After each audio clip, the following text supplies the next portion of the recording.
Chant 6, chapitre 18. Diti fait le vœu de tuer le roi Indra.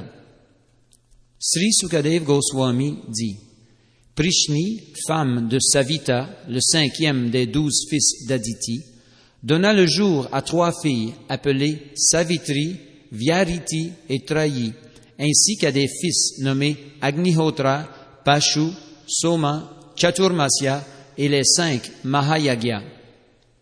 Ô roi Parikshit, Siddhi, femme de Bhaga, le 6e fils d'Aditi, eut 3 fils appelés Mahima, Vibhu et Prabhu, ainsi qu'une fille d'une grande beauté qui fut appelée Asi. Dhatta, le 7e fils d'Aditi, avait 4 épouses, Kuhu, Sinivali, Raka et Anumati. Chacune d'elles lui donna un fils, à savoir Sayam, Darsha, Prata et Purnamasa. La femme de Vidhata, le 8e fils d'Aditi, s'appelait Kriya. Grâce à elle, Vidhata engendra les 5 dévas du feu, qu'on nomme les Purishya. La femme de Varuna, le 9e fils d'Aditi, se nommait Charshani, et c'est d'elle que naquit à nouveau Bhrigu, le fils de Brahma. Issu de la semence de Varuna, le grand yogi Valmiki naquit d'une fourmilière. Bhrigu et Valmiki étaient donc à proprement parler des fils de Varuna, tandis que Agastya et Vasishta Rishi furent les fils communs de Varuna et de Mitra, le 10e fils d'Aditi. En voyant Urvasi, la courtisane céleste, Mitra et Varuna perdirent tous deux leur semence et ils la conservèrent dans un pot en terre. Agastya et Vasishta naquirent ensuite de ce pot, de telle sorte qu'ils étaient leurs fils communs. De son côté, Mitra eut également 3 fils de son épouse Revati, Utsarga, Arishta et Pipala. Ô roi Parikshit, Indra, le souverain des planètes édéniques et le 11e fils d'Aditi, eut 3 fils de son épouse Paulumi, Jayanta, Rishabha et Midhusa. Voilà ce que nous avons entendu. Par son propre pouvoir, l'un des innombrables qu'il possède, le Seigneur souverain apparut sous les traits d'un nain nommé Urukrama, le 12e fils d'Aditi. Son épouse, Kirti, lui donna un fils nommé Brihachloka, qui à son tour eut plusieurs fils, à commencer par Sobhaga. Plus tard, dans le 8e chant, j'expliquerai comment Urukrama, Sri Vamanadev, apparut en tant que le fils du grand sage Kashyapa, et comment il couvrit l'étendue des 3 mondes en 3 enjambées. Je décrirai alors ses activités, ses qualités, ses pouvoirs, tous hors du commun, ainsi que la manière dont il naquit de Aditi. Je vais maintenant te parler des fils de Diti, également engendrés par Kashyapa, mais qui devinrent des Asuras. C'est dans cette famille démoniaque qu'apparurent le grand Bhakta Prahlad Maharaj ainsi que Bali Maharaj. Les Asuras sont appelés Daitya, du fait qu'ils ont été enfantés par Diti. Les 2 premiers fils de Diti furent Hiranyakashipu et Hiranyaksha. Tous 2 possédaient une grande puissance et ils furent vénérés par les Daitya et les Danava. La femme d'Hiranyakashipu, fille de Jamba et descendante de Danu, s'appelait Kayadu. Elle donna consécutivement le jour à 4 fils, Sanglada, Anulada, Lada et Pralada. Ceux-ci eurent également une sœur du nom de Sinika, qui épousa par la suite l'Asura Viprachit et enfanta un autre Asura nommé Rahu. Tandis que Rahu, déguisé, buvait le nectar en compagnie des Devas, le Seigneur souverain lui trancha la tête.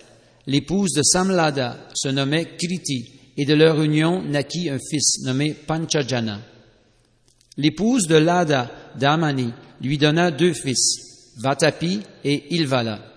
Lorsque Agastya Muni fut reçu par Ilvala, celui-ci lui servit à manger son frère, Vatapi, qu'il avait fait cuire sous la forme d'un bélier.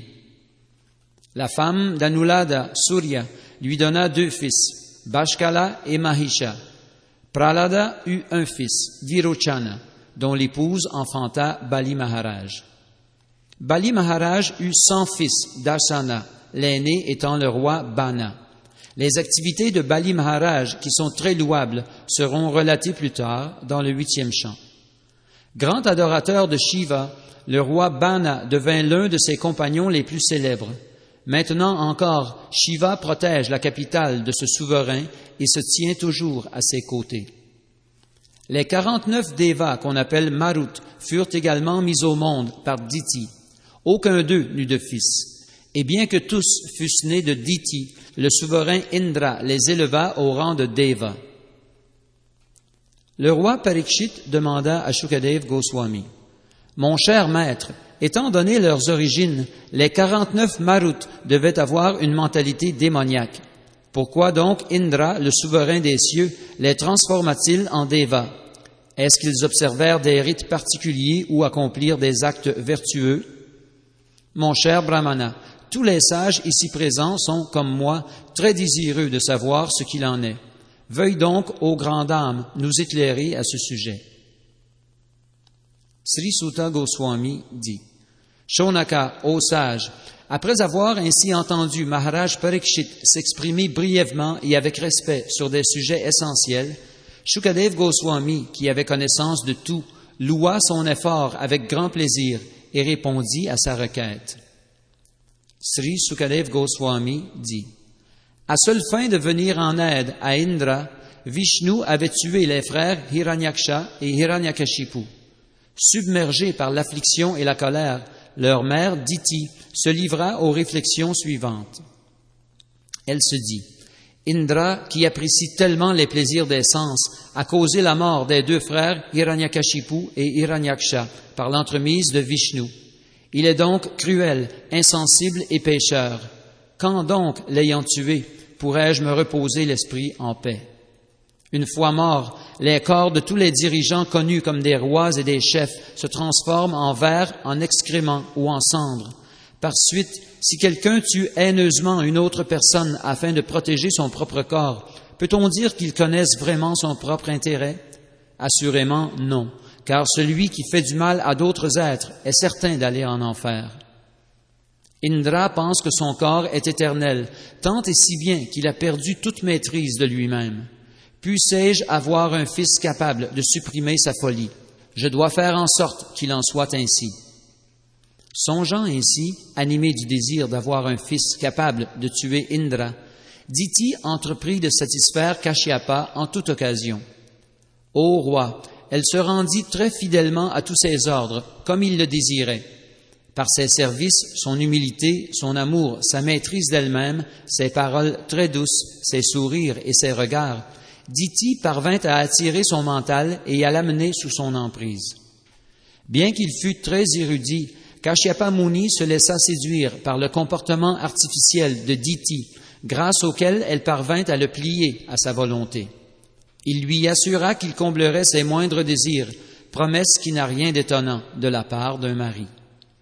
Au début de la création, Brahma, le père de tous les êtres vivants de l'univers, constata que toutes ces créatures étaient sans attachement. Afin d'accroître la population, il créa alors la femme à partir de la meilleure moitié du corps de l'homme, car le comportement de la femme ravit le mental de l'homme. Cher roi, le très puissant sage Kashyapa, extrêmement satisfait par le comportement affectueux de son épouse Diti, sourit et s'adressa à elle dans les termes suivants. Kashyapa Muni dit, « Ô femme ravissante et irréprochable, je suis très satisfait de ta conduite et disposé à t'accorder n'importe quelle bénédiction. Lorsqu'une femme a su combler son mari, que ne pourrait-elle obtenir de lui, que ce soit en ce monde ou dans l'autre? Un mari est pour une femme le Deva suprême. Le Seigneur souverain, Sri Vasudeva, l'époux de la déesse de la fortune, se trouve dans le cœur de chaque être et il est adoré sous les différents noms et les diverses formes des Devas par ceux qui se livrent à l'action intéressée. De même, le mari représente le Seigneur en tant que l'objet de vénération de sa femme. Ma chère épouse, toi qui es si belle avec ta taille fine, sache qu'une femme consciencieuse doit toujours rester chaste et suivre les instructions de son mari. C'est avec une grande dévotion qu'elle doit vénérer ce dernier comme représentant de Vasudeva.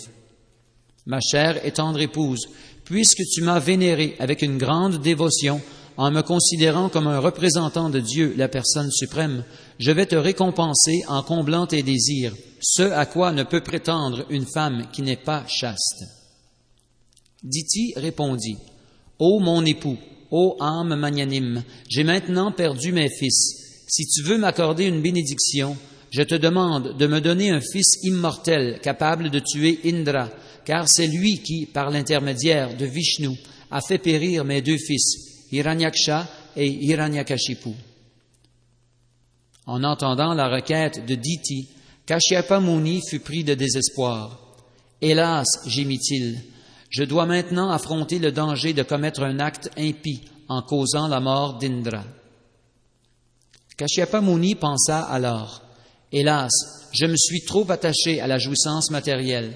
Mon mental est tombé sous l'emprise de l'énergie d'illusion du Seigneur souverain, manifestée sous les traits d'une femme, mon épouse. Misérable que je suis, je vais sûrement glisser tout droit vers l'enfer. Cette femme, mon épouse, a agi en suivant sa nature. Elle n'est donc pas à blâmer. Mais je suis un homme et tout le tort retombe donc sur moi seul. J'ignore complètement mon véritable intérêt puisque je n'ai pas su maîtriser mes sens. Le visage d'une femme est aussi attrayant et ravissant qu'un lotus d'automne épanoui. Ses paroles sont très douces et procurent grand plaisir à l'oreille, mais si nous étudions le fond de son cœur, nous voyons qu'il est aussi tranchant qu'une lame de rasoir. Qui peut donc comprendre le comportement d'une femme? Pour servir leurs propres intérêts, les femmes agissent envers les hommes comme si ces derniers leur étaient très chers, mais en fait, personne ne leur est cher. On suppose que les femmes sont très saintes, mais pour parvenir à leur fin, elles peuvent même tuer leurs époux, leurs fils ou leurs frères, ou les faire tuer par d'autres. J'ai promis de lui accorder une bénédiction, et ma promesse ne peut être brisée. Mais d'un autre côté, Indra ne mérite pas d'être tué. Aussi vais-je décider d'une solution appropriée. Sri Sukadev Goswami dit, « L'esprit agité par ses pensées, Kashyapa Muni se laissa quelque peu gagner par la colère. S'accablant de reproches au Maharaj Parikshit, descendant de Kuru, il s'adressa à Diti en ces termes. Sri Kashyapa Muni dit, « Ma chère et tendre épouse, si pendant au moins 1 an tu observes les vœux que je vais t'assigner, tu seras certaine d'avoir un fils capable de tuer Indra. Toutefois, si tu manques à ton vœu de suivre les principes Vaishnav, tu auras un fils qui sera favorable à Indra. » Diti répondit, « Ô Brahmana, je dois accepter ton conseil et me conformer à ce vœu. Dis-moi maintenant ce que je dois faire et ne pas faire pour ne pas rompre le vœu. Expose-moi clairement tout cela, je t'en prie. » Kashyapa Muni dit, « Ma chère épouse, si tu désires observer ce vœu, ne fais pas de mal à qui que ce soit, ne maudis personne et ne mens jamais. Ne te coupe pas les ongles ni les cheveux et ne touche à aucun objet impur, comme des crânes et des ossements. Ne pénètre jamais dans l'eau en faisant tes ablutions, ne te mets jamais en colère, ne fréquente pas des personnes malveillantes et ne leur adresse même pas la parole. Ne mets jamais de vêtements n'ayant pas été convenablement lavés et ne porte pas de guirlande ayant déjà été portée. Ne mange jamais de restes, ni de prasad offerts à la déesse Kali, Durga, ni aucune nourriture souillée par de la viande ou du poisson. Ne mange rien qui ait été touché par un soudra ou qui ait été vu par une femme pendant sa période menstruelle. Ne bois pas non plus d'eau en joignant tes mains en forme de coupe. Après avoir mangé, tu ne dois pas sortir dans la rue sans t'être lavé la bouche, la main et les pieds. Tu ne dois pas non plus sortir le soir avec ta chevelure défaite ou sans être convenablement paré d'ornements divers. Enfin, tu ne dois pas quitter la maison à moins d'être très réservée et suffisamment couverte. Tu ne dois pas te coucher sans t'être lavé les pieds, sans t'être purifié, ni avec les pieds mouillés ou la tête tournée vers l'ouest ou vers le nord. Tu ne dois pas dormir nu, ni avec d'autres femmes, ni pendant le lever ou le coucher du soleil. Couverte d'un vêtement fraîchement lavé, toujours pur et paré de curcuma, de pulpe de santal et d'autres substances d'heureux augure, tu dois, avant le petit déjeuner, vénérer les vaches, les brahmanas, la déesse de la fortune et le Seigneur souverain. En offrant des guirlandes de fleurs, de la pulpe de santal, des ornements et divers autres accessoires, la femme qui observe ce vœu doit vénérer toutes celles qui ont des fils et dont les époux sont en vie. La femme enceinte doit vénérer son mari et lui offrir des prières. Elle doit méditer sur lui en songeant qu'il se trouve dans son sein. Si, pendant au moins 1 an, tu observes avec foi ce vœu, appelé Pumsavana, tu mettras au monde un fils qui fera périr Indra. Mais si tu commets la moindre erreur, ton fils sera alors un ami pour Indra. Shukadev Goswami dit, « Ô roi Parikshit, Diti, l'épouse de Kashyapa, accepta de se soumettre au rite purificatoire connu sous le nom de Pumsavana. Oui, dit-elle, je suivrai tes instructions à la lettre. Ayant reçu la semence de Kashyapa, elle attendit dans la plus grande joie que vienne au monde son enfant, tout en s'acquittant fidèlement de son vœu. Ô roi Parikshit, toi qui témoignes du respect à tous, Indra vint à comprendre le dessein de Diti, et il imagina alors un plan destiné à servir ses propres intérêts. L'instinct de conservation étant la première loi de la nature, il résolut de faire briser sa promesse à sa tante Diti, qui vivait dans un ashram. C'est ainsi qu'il s'engagea à son service. Chaque jour, au moment opportun, il lui ramenait de la forêt des fleurs, des fruits, des racines et du bois pour les yagyas, ainsi que de l'herbe kusha, des feuilles, des graines germées, de la terre et de l'eau. Ô roi Parikshit, de même qu'un chasseur se déguise en revêtant une peau de daim et gagne la confiance de l'animal en lui donnant ce qu'il désire, Indra, bien qu'il fût de cœur l'ennemi des fils de Diti, se montra amical envers elle et la servit fidèlement. Son but était de déjouer le plan de Diti dès qu'il la verrait commettre une faute dans l'observance de son vœu. Cependant, comme il ne voulait pas être découvert, il la servait avec beaucoup de zèle. Ô maître du monde, comme il ne parvenait pas à détecter le moindre manquement, Indra se dit à lui-même, « Le destin ne me sera-t-il donc jamais favorable ?» Ainsi était-il empli d'angoisse. Cependant, affaiblie par les pratiques auxquelles elle se soumettait selon son vœu, Diti négligea un jour de se laver la bouche, les mains et les pieds après avoir mangé, et s'endormit à l'heure du crépuscule. S'apercevant de cette faute, Indra, qui possède tous les pouvoirs surnaturels, les yoga siddhis comme l'anima et le lagima, pénétra dans sa matrice alors qu'elle dormait profondément. S'étant introduit dans le sein de Diti, Indra se servit de sa foudre pour couper en 7 parties son fœtus, qui avait l'apparence brillante de l'or. 7 êtres vivants, distincts les uns des autres, se mirent alors à pleurer. Indra leur dit, « Ne pleurez pas », puis il découpa chacun d'eux en 7 autres fragments. Ô roi Parikshit, dans leur désespoir, ils s'adressèrent à Indra, les mains jointes, en disant, « Ô Indra, nous sommes les Maruts, tes frères, pourquoi veux-tu nous tuer ?» Lorsque Indra vit qu'en fait ils étaient tous fidèles et dévoués, il leur dit, « Si vous êtes tous mes frères, vous n'avez plus rien à craindre de moi. » Shukadev Goswami dit, « Ô roi Parikshit, tu fus toi-même sauvé par Sri Krishna qui pénétra dans le sein de ta mère alors que tu allais être brûlé par le Brahmastra d'Ashvatthama. De même, bien que l'unique fœtus de Diti ait été découpé en 49 morceaux par la foudre d'Indra, tous les corps ainsi formés furent sauvés grâce à la miséricorde du Seigneur souverain. Si quelqu'un adore Dieu, l'être originel, ne serait-ce qu'une fois, il obtient d'être élevé jusqu'au monde spirituel et d'acquérir la même apparence que Vishnu. Or, Diti avait adoré Vishnu pendant presque 1 an, en s'astreignant à une grande discipline. Grâce à la puissance dont elle avait ainsi fait preuve dans sa vie spirituelle, elle eut pour fils les 49 Maruts. Qu'y a-t-il donc d'extraordinaire à ce que les Maruts, bien qu'issus de Diti, soient devenus les égaux des Devas par la miséricorde du Seigneur suprême? Pour avoir adoré le Seigneur souverain, Diti s'était complètement purifiée. Lorsqu'elle se leva de sa couche, elle aperçut Indra ainsi que ses 49 fils, tous aussi brillants que le feu et devenus les amis d'Indra, ce qui la rendit très heureuse. Diti s'adressa alors à Indra. « Ô fils bien-aimé, j'ai observé ce vœu très strict, à seule fin d'obtenir un fils capable de vous tuer, vous, les 12 Aditya. J'ai prié pour avoir un seul fils, mais en voici maintenant 49. Comment cela est-il arrivé? Indra, mon cher fils, dis-moi la vérité si tu la connais, et ne me mens pas. Indra répondit, ma chère mère, grossièrement aveuglé par mes propres intérêts, j'ai perdu de vue la religion. Lorsque j'ai compris que tu te consacrais à la vie spirituelle en observant un vœu, j'ai attendu que tu commettes une erreur. Alors je suis entré dans ton sein pour découper ton fœtus en morceaux.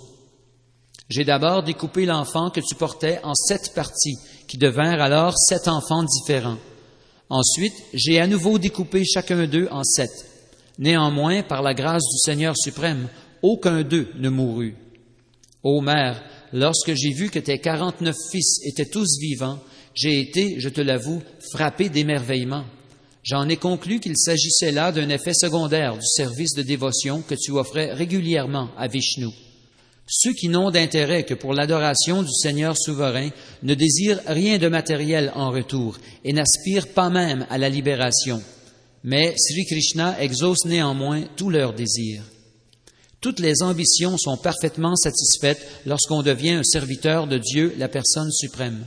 Si un homme intelligent sert le Seigneur, lui qui se donne lui-même à ses dévots dont il est l'âme, comment pourrait-il encore aspirer au bonheur matériel, disponible même en enfer? Ô ma mère, toi la meilleure des femmes, je ne suis qu'un insensé. Aie la bonté de me pardonner les offenses que j'ai pu commettre. Grâce à ton service de dévotion, tes 49 fils sont nés sains et saufs. Tel un ennemi, je les avais découpés en morceaux, mais ta dévotion exceptionnelle les a sauvés. Sri Sukadev Goswami dit, Diti fut extrêmement satisfaite de l'attitude d'Indra. Celui-ci témoigna son respect à sa tante en lui présentant maintes fois ses hommages. Puis, avec sa permission, il partit pour les planètes édéniques avec ses frères, les Maruts. Ô roi Parikshit, j'ai répondu de mon mieux à toutes tes questions, surtout en ce qui a trait à cette histoire pure et propice concernant les Maruts. Si tu désires encore m'interroger, je me ferai un plaisir de t'instruire davantage.